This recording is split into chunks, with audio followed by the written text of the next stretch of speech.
다 다자 먼저 첩식으로 다는데 야자 야다 뭐 망조 가는 로 가야지. 단 점니 군세리 점니 참을로.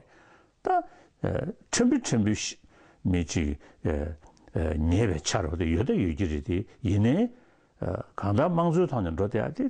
약수 차되기 하리. 자 뒤에 뭐 인도잖아요. 아주 배가 있니. 점니 찌도 첨비지 랑가는 로 가야 돼. 샤케치 몰리.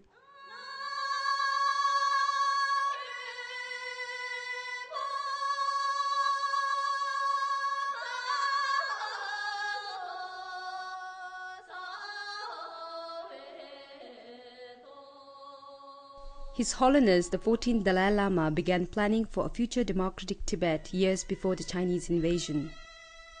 By mid-1950s, he had established a number of committees to implement a series of land, tax, and other political reforms. He found inspiration during his first visit to one of the world's youngest democracies, India.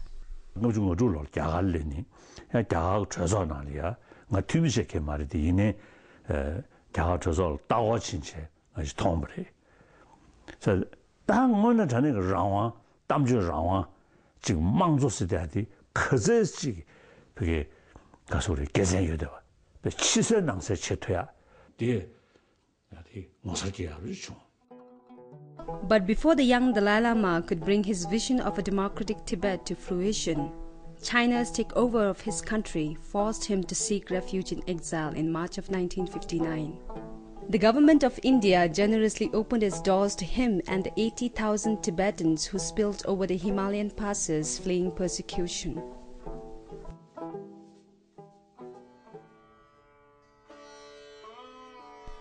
His Holiness faced the daunting task of being responsible for the welfare of this huge refugee population and to find ways to provide them with education, housing, and employment while working to preserve the profound and ancient Tibetan Buddhist culture that was being systematically destroyed in Tibet. However, his vision of a Tibetan democracy was never far from his mind. Less than a year after he left Tibet, the 25-year-old leader made his first public announcement of his plans to democratize the Tibetan government.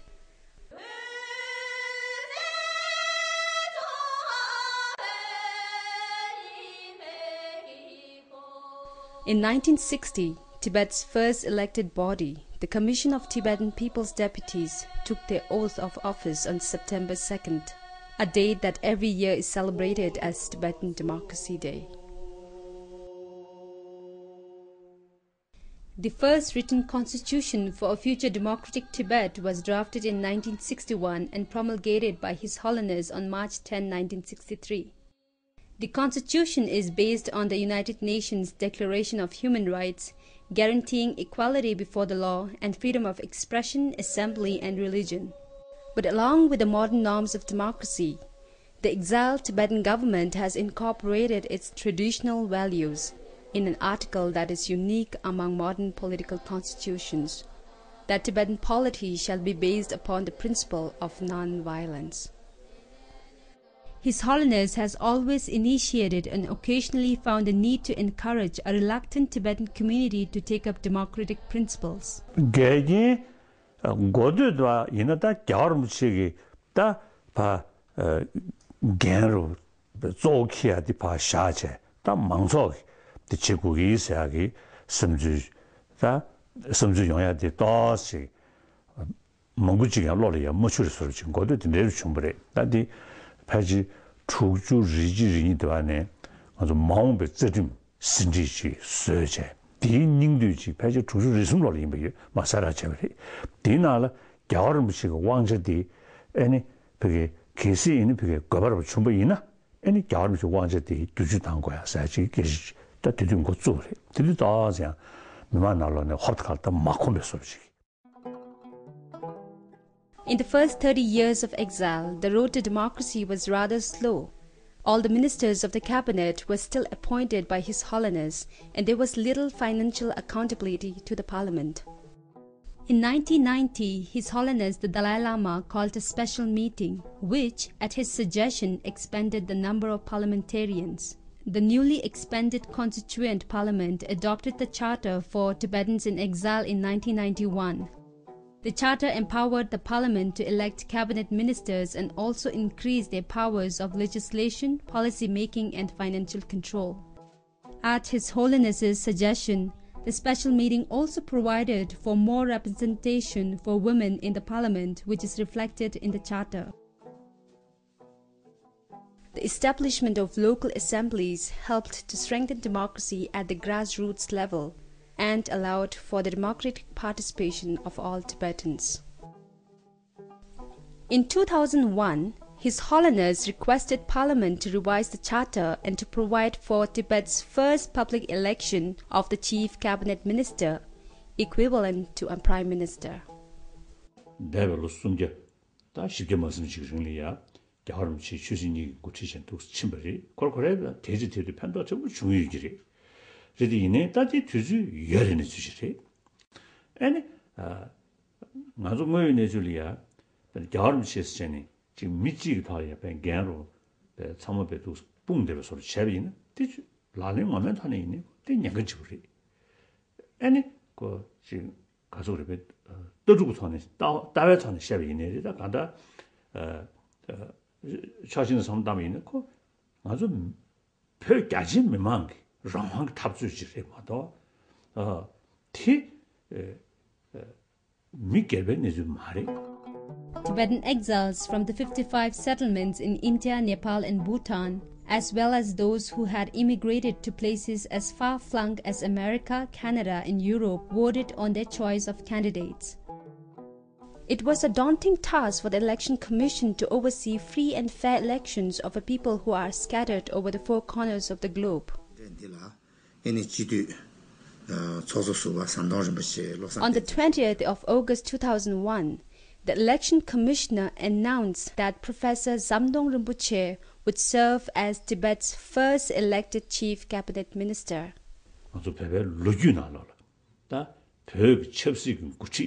망주 위두탄에 야레버 테마 당구차 되게 하리.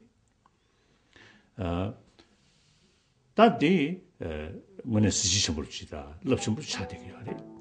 Tibet had now taken its place alongside the true democracies of the modern world. 다디고 롱아르가리 상이야 위두신 라디지다. 템포직도 차윤도잖아. 가다 겨울지 연애래 매내래. 만주 벽이 전주 첩시 dig중도 한데 다 사된 푹필지 고 차대겠지.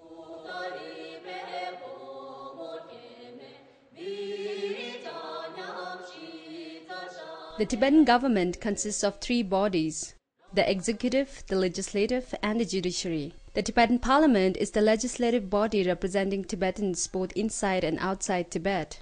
The Kashak or cabinet consists of 8 ministers, including the directly elected chief cabinet minister, and is responsible for 7 administrative departments: religion and culture, home, finance, education, security, information and international relations, and health. The cabinet is the highest administrative body. In the parliament, it can introduce bills and motions and participate in deliberations but has no right to vote. Finally, the Supreme Justice Commission functions as an arbitration court within the parameters of Indian law, handling civil and administrative cases. The 3 independent bodies of election, audit and public service commissions ensure fair elections, physical accountability and procedural transparency. The Tibetan Parliament in Exile meets twice a year, in March and September, and is responsible for the accountability of the administration on political matters and social welfare. Parliament members regularly visit the Tibetan settlements and bring public grievances and suggestions to the notice of the administration. The Parliament also ratifies policies and has the power to impeach the heads of the independent bodies, the Justice Commissioners and the Cabinet. Apart from the business inside the House, the Tibetan Parliament also advocates for the cause of Tibet around the world, visiting and receiving parliamentarians from various governments, and organizes conferences such as the World Parliamentarians Convention on Tibet. When Parliament is not in session, The 11-member standing committee meets twice weekly to deliberate on day-to-day issues. The Public Accounts Committee, Budget Estimate Committee, and other special committees are constituted from time to time. The Secretariat, headed by the Secretary-General and the staff, carry out all administrative functions, including documentation and dissemination of parliamentary procedure, under the guidance of the Speaker and Deputy Speaker.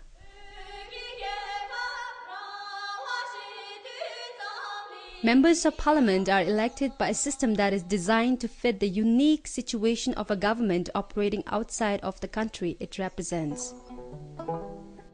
MPs are not elected based on a regional population such as in a federal democracy, nor on party affiliations in a system of proportional representation, since the Tibetan government has no political parties. In the Tibetan government system, the three main Tibetan provinces are represented by the same number of members, irrespective of the size of the population of these provinces, in a system that is similar to the way that US senators are elected to the Senate.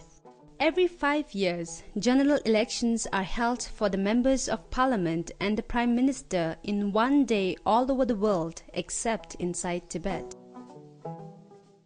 Lay Tibetans in India, Bhutan and Nepal collectively elect 10 members from each of the 3 traditional provinces in Tibet, Itzang, Kham and Amdo.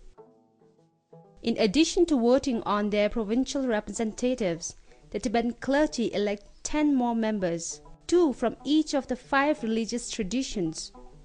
Tibetans in North America elect 1 member. Tibetans in Europe elect 2. The Charter also provides for His Holiness the Dalai Lama to nominate up to 3 members from specialized fields. This brings the Tibetan Parliament to a maximum strength of 46 members. A fairly recent development is for the MPs to be given the responsibility of earmarked territories in exile so that they can look after the interests of those constituencies. Thus, a member of parliament who is elected by people from central Tibet, for example, can also look after the interests of Tibetans who are living in an area of South India, regardless of where they are from in Tibet. The government in exile always keeps its sights on Tibet. When the opportunity arises, the present government will dissolve and a new one formed with the participation of Tibetans both inside and outside Tibet. His Holiness the Dalai Lama has clearly stated that he will not hold a political role in any future Tibetan administration, but will offer his guidance when required.